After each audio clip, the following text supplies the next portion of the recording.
मेरे प्रियो, आज हम अपने 39वें दिन पर हैं, यानी कि डे 39। और परमेश्वर ने इन दिनों में हमारे उपवास और प्रार्थना को बहुत ही ज़्यादा आशीषित किया है और अनेक लोगों ने गवाहियाँ शेयर करी हैं, आर्थिक आशीषों से लेकर जिनके संतान नहीं थे, संतान से लेकर इंस्टेंट मिरेकल्स और अद्भुत चमत्कार हुए हैं। कई लोग चंगे हुए हैं, कई लोग तरह तरह के उनकी शादियों में रिस्टोरेशन हुई है और तरह तरह की बातें हमने एक्सपीरियंस करी इन दिनों में। आज हम अपने 39वें दिन पर इस बात पर मनन करने जा रहे हैं कि सरकारों में नीति और निर्णय। आज हमारे पास वो सामर्थ्य और शक्ति है, हमेशा से रही है। और नीति वचन 8 और 15 से 16 में यूं लिखा है, मेरे ही वजह से, मेरे ही द्वारा जो है बड़े बड़े राजा जो है अपनी पॉलिसीज को, अपने निर्णयों को, अपने डिसीजंस को लेते हैं।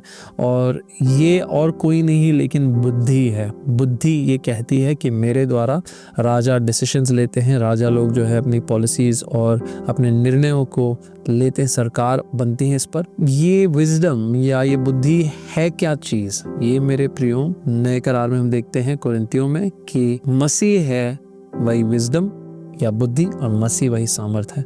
तो इसका मतलब अदृश्य मसीह है जो राजाओं के पीछे, राजाओं के निर्णयों के पीछे की जो सामर्थ है। आमीन। तो इसका मतलब आपको मुझे समझना है कि हो सकता है इन दिनों में कई लोग और अनदेखी अदृश्य शक्तियां हैं, जो दानवीय शक्तियां हैं, शैतानी ताकतें हैं जो लोगों को भटकाव की तरफ ले जा रही हैं। और ये पॉलिसी मेकिंग और डिसीजन मेकिंग में लोग, जब खराब प्रकार के, खराब किस्म के राजा लोग होते हैं जो कंट्रोल करना चाहते हैं, तो वे लोग हमेशा पॉलिसीज वहाँ पर छेड़खानी करते हैं, जैसे परिवार को तोड़ना या फिर स्त्री को मुक्त करने के नाम पर जो है उसको घर में अनबन क्रिएट करना, या फिर अलग अलग प्रकार के टैक्सेशन लॉज और पॉलिसीज होती हैं जिससे मसीहों पर दबाव आता है। वह प्रियो, इस सब को आप और मैं जब दुआ करने बैठते हैं, हमारे पास वो सामर्थ और शक्ति है, क्योंकि इस दुनिया में कलीसिया से बढ़कर कोई ताकत है नहीं। आमीन। तो कलीसिया के पास वो शक्ति है, वो सामर्थ है कि आप इन निर्णयों को अफेक्ट कर सकते हैं।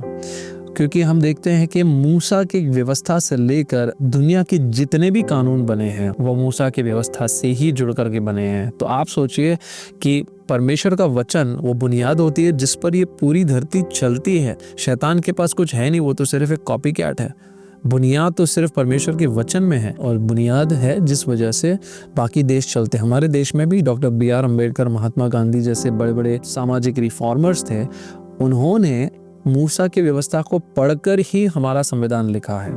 तो आपको समझना है कि जो भी न्याय और नीति की बातें होती है वो बाइबल से ही जुड़ी हुई बातें होती हैं। हमें उससे पहले अलग अलग तरह तरह के महाराजा और कास्ट सिस्टम का प्रभाव था, जिसकी वजह से सती और ऐसे पशु बलि से जुड़ी हुई काफ़ी सारी जो न्याय और पॉलिसीज थी। लेकिन उस सब को हटा करके संविधान आया और संविधान ने उन चीज़ों को हटा दिया, मिटाकर नया बना दिया, और जो परमेश्वर के सिद्धांतों पर आधारित था, जिस वजह से आज ही दुनिया चल रही है।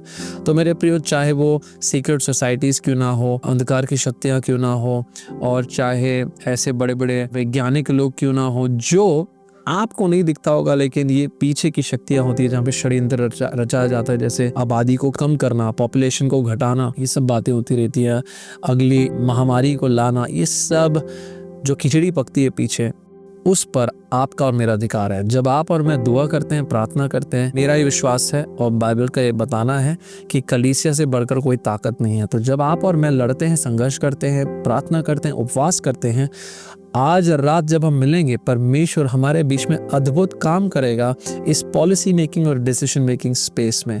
मेरे प्रियो, अगर आपके और मेरे जीवन में सुधार होना है, सुधार हमें देखना है, तो हमको अपनी शक्ति का उपयोग कर करके उस पॉलिसी मेकिंग में घुस करके वहां पर शैतान के नेटवर्क्स को जैम करना है, ताकि वो अपना काम, अपना राज्य इस दुनिया में ना फैला पाए। तो हम शाम को मिलेंगे और प्रभु आप सबको आशीष दे। हम अपने 39वें दिन पर हैं और कल अपने 40वें दिन को हम बहुत अद्भुत तरीके से हम समाप्त करने जा रहे हैं। So see you all, God bless you, प्रभु आप सबको आशीष दे।